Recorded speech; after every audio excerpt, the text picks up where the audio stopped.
Hi friends, நம்மளுடைய பாருங்கள் ரோஜா தோட்டம். ரோஜா தோட்டத்தில் வந்து காலையில் பாருங்கள் மருந்து ஸ்ப்ரே பண்ணாங்க. எதுக்காக அப்படின்னு பார்த்தீங்கன்னா, இலை வந்து துளுர்த்து வந்திருக்குங்க.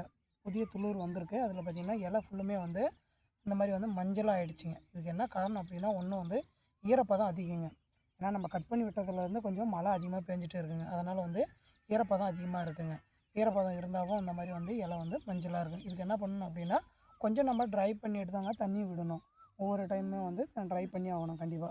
காலையிலேயே மருந்து ஸ்ப்ரே பண்ணியாச்சுங்க. ஏன் மருந்து ஸ்ப்ரே பண்ணோம் அப்படின்னா, இந்த மாதிரி இலை வந்து மஞ்சளாக வருது இல்லைங்க, அதுக்கும் சேர்த்து த்ரிப்ஸ் எதுவும் உட்காராமல் இருக்கிறதுக்காக மருந்து ஸ்ப்ரே பண்ணாங்க. மருந்து ஸ்ப்ரே பண்ணிவிட்டு இதுக்கு வந்து என்னென்ன உரம் கொடுத்தோம் அப்படின்னு சில பேர் கமெண்ட்ஸில் கேட்டிருக்கீங்க. இந்த மாதிரி ரெட் கலராக நம்மளுக்கு வந்து துளிர் வந்திருக்கு, நாங்கள் கட் பண்ணி விட்டோம் ஆனால் எங்களுக்கு வந்து இந்த மாதிரி துளிர் வரல அப்படின்னு ரோஸ் தோட்டம் வச்சுருக்க ஒரு ஃப்ரெண்ட்ஸ் கேட்டிருந்தாங்க.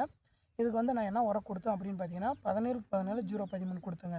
அது கூட அடிஷ்னலாக என்ன கொடுத்துருக்கோம் அப்படின்னு பார்த்தீங்கன்னா, பயோ நேச்சுரல் சரியா, ரெண்டுமே வந்து கலந்து மிக்ஸ் பண்ணி ஃபுல்லுமே வந்து இந்த மாதிரி பாத்தியில் வந்து தண்ணி விட்டுட்டு ஃபுல்லுமே உரம் போட்டு விட்டுங்க. ஃபுல்லாக வந்து கரைஞ்சி இதாகிடுச்சு, நல்லாவே ரிசல்ட் கொடுத்துருச்சு. நெக்ஸ்ட்டு நம்ம என்ன கொடுக்க போகிறோம் அப்படின்னு பார்த்தீங்கன்னா, வேர் வளர்ச்சிக்காக கொடுக்கணுங்க.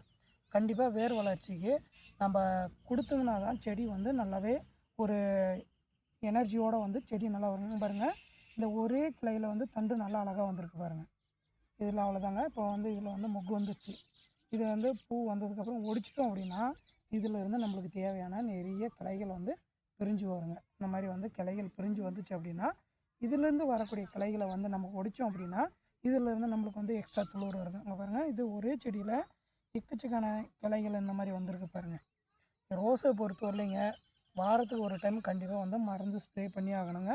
ஸ்ப்ரே பண்ணலை அப்படின்னா கண்டிப்பாக வந்து நம்மளுக்கு ரிசல்ட் கொடுக்காது. முக்கியமாக வந்து மருந்து ஸ்ப்ரே பண்ணோம், உரம் கொடுக்கணுங்க.